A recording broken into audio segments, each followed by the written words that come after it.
can. And we want to start here because, and if we could, this is very sad. It really is. It really is tragic. Do we have any music or anything that could go with it? Thank you. This is because I want you to know the audio that we're going to play for you is an undercover expose. Mm-hmm. And, you know, it's one thing for all of us to sit here and say, oh, things aren't so bad in America. Oh. But once you really go, if you go undercover and you take your microphones and your cameras and you start to go into some of these sweatshops, some of these, yeah, thank you. I don't even need to say it. You can feel it, can't you? It's bad. It's bad. They're really bad. What's happening, the conditions that Americans are working in right now, you won't believe what people in business, in giant corporations, are asking people to do. It will make you sick at your stomach. Yeah. Sick. Yeah, you'll at your stomach. Like, is it at or yes, is that's it what towards my mother to? used to say. I'm sick at my stomach. No, I think it's sick to your sick, stomach. You'll be sick Here, at and to. Just see when we put the music behind it, then it's then where it works. Yeah, then you're much more sad. Okay, this is a Mother Jones investigation on the work conditions for the average American in Mississippi at a warehouse. This is actual audio. We are verifying that this is not communist China, that they actually did get this, but the conditions are beyond imagination. And the music says it all. Here's a poor woman going in, just trying to make an honest living. And listen to what these evil capitalists have done. Thank goodness Mother Jones is there to expose the horrors of American capitalism. And you can get in trouble for not doing well enough. And everyone told me that if I said I can't do it, so when someone comes to tell me that I'm doing a bad job, if I say, I'm sorry, this is the best I can do, you will get fired. Oh my gosh. Yeah. Can you believe that if you don't do a good job, You're going to get fired. you could get fired? Right. They won't take no for an answer. It won't take, hey, that's the best I can do. They won't do it. They won't give her a ribbon, a trophy.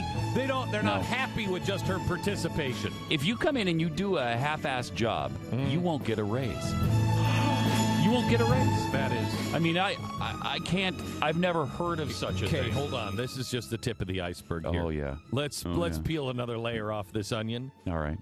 Because it's about to go really wrong. People are just running around all day and doing terribly non-ergonomically friendly actions over and over and over again because you have to get down on the floor. Stop. No. Non-ergonomically friendly. There's more to this, but I want you to digest that. People are just running around doing non-ergonomically friendly actions all day. All day. Now, you might say to yourself, Glenn, how bad can that get? Real bad. Real bad. This is like Kim Jong-il died and was resurrected and is forcing people in America now. Now he's a this is Mussolini CEO of a factory, and she worked there, and he's forcing her to do non-ergonomically friendly actions. I will say, do not disparage Kim Jong-il after his passing. He would never have one of his slaves do non-ergonomically friendly actions. I think you're right. I think you're right. Let me tell you something. He might have some of them running around. Let me tell you how this ends for the corporation. Piano wire. That's all I'm saying. Piano wire. People will rise up. I'd occupy this factory. That would be the thing I would do. Non-ergonomically friendly action. And listen to her describe it. Now, if you're driving, please pull over, because this is, if you have children, excuse them from the room, because you don't want them to hear about non-ergonomically friendly actions. I'm telling you, you're going to change your mind about America and capitalism when you hear this expose by Mother Jones. Should we even? Maybe we should go back so you get the full force of it. Yeah, get the full force of it. And I hate to do this to you, but listen to the whole thing. People are just running around all day and doing terribly non-ergonomically friendly actions over and over and over again because you have to get down on the floor to pick up where a lot of the things are stocked and reach up on your tippy toes and all the angles are uncomfortable and everybody has like joint pain and knee pain and back pain and it's just like that for 10 and a half to 12 hours a day. Oh my God! Yes! Oh Did you guys hear? She's on their tippy toes. And they bend down and get stuff off the floor before sometimes getting up on their tippy toes. Things are not put directly at eye level. Oh my gosh. There are, think of this. There are things in factories, in warehouses, where they try to store stuff below or above eye level. Oh my. I used to be for America. Okay, I believe in the American dream, where everybody can have equal stuff in everybody's houses. Yeah. Not now. Not now. I am Mother Jones. Thank you, Mother Jones. Has awakened a sleeping giant. And luckily, Mother Jones is, when you go and buy it, it's right there, right at eye level. So you don't have to go down and pick the paper up. They don't want you to have to take any non-ergonomically correct or friendly action in order to buy them. May I say, there's more. There's more, guys. You don't know this. There's...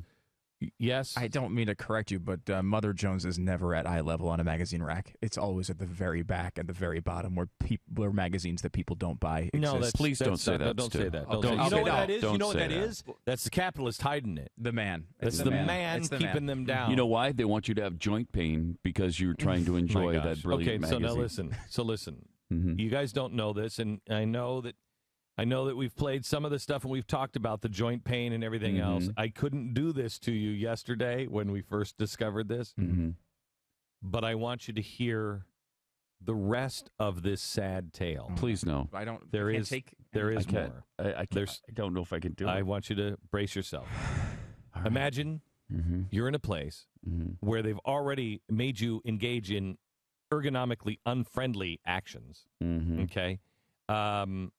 And so you're on your tippy toes from time to time, reaching down to pick things up off the floor. Where you can get in trouble for not doing a good job. Right. They won't accept that's the best you can do. Now, are you okay, Pat? Pat's coughing. No. I bit my tongue. Oh, okay. All right. Okay, hold yourself together. All right. Okay, it's going to get bad. Here it is.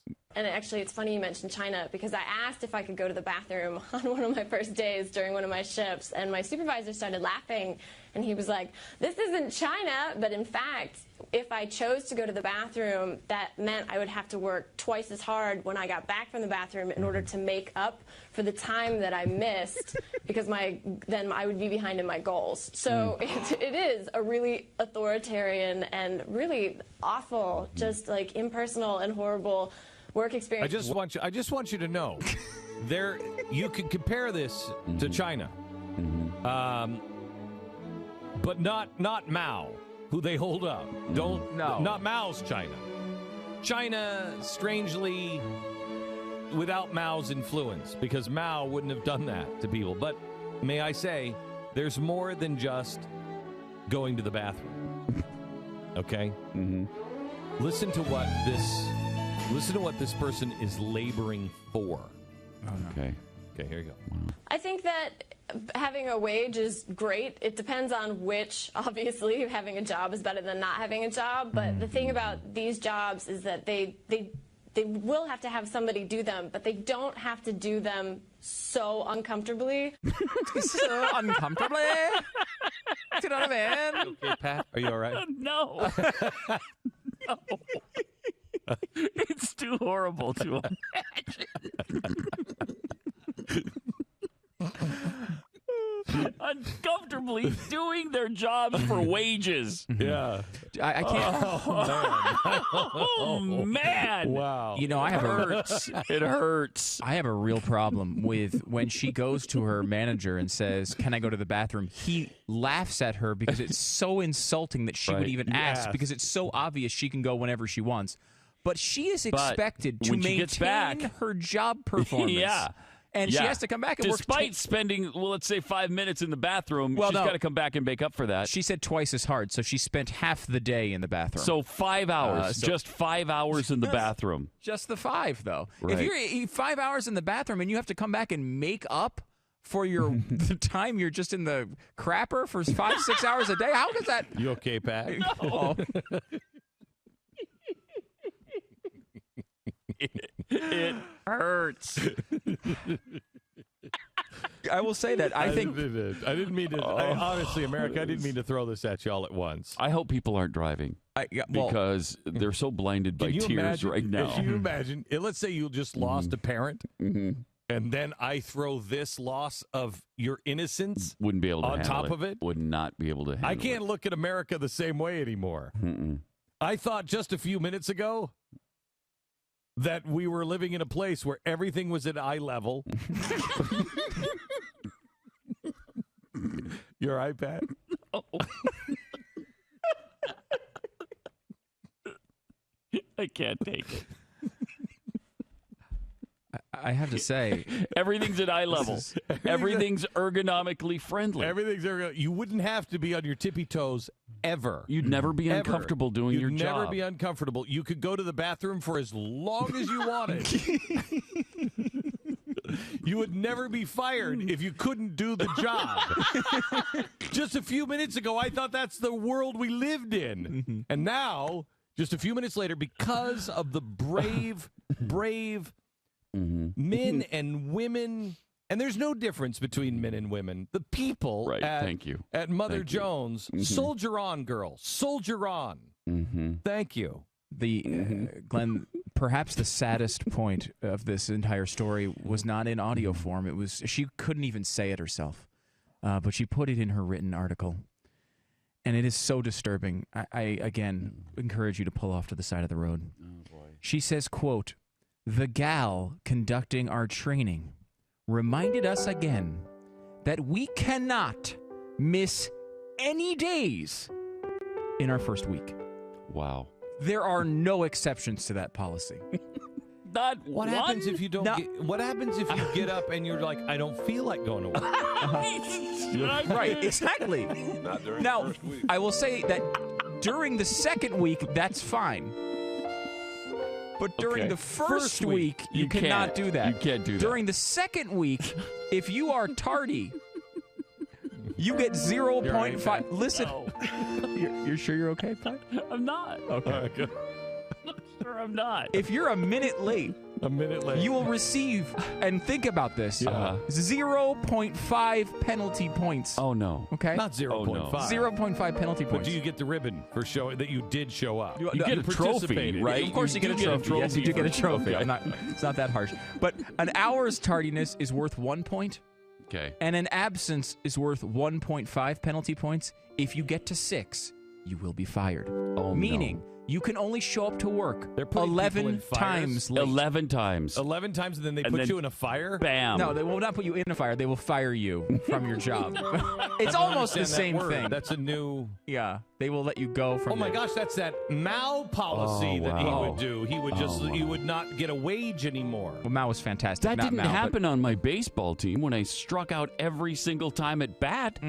I was still told I did a really good job, and I got a trophy. You got no penalty points. Look at this woman. We have on the big screen here in this TV studio. We have a picture of this woman. Oh God, I'm so sad. Oh, that's her. Yeah, that's her. I mean, wow. What the hell happened with you with your parents? Seriously, this is one where I want to know her childhood. Participation trophies. That's what happened. It is. And she sang like crap, and they said, "Oh, honey, that's beautiful." And when she colored, she did stick figures and colored them all purple. And they said, "Wow, that is the most beautiful. That's a Picasso." That's what happened to this girl. It is. That's what happened. No, honey. No, it's You're just dumb as a box of rocks. Here is our sponsor this half hour. No, seriously, you're doomed to mediocrity until you destroy America, and then you'll be a slave for the Chinese. And you'll say, all the Chinese will be here, and you'll say, "Hey, this is great, because I love Mao, too."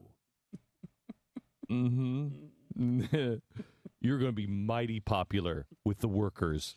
Here's our sponsor this half hour. It's Tax Resolution Services, a kinder, gentler IRS. You bet.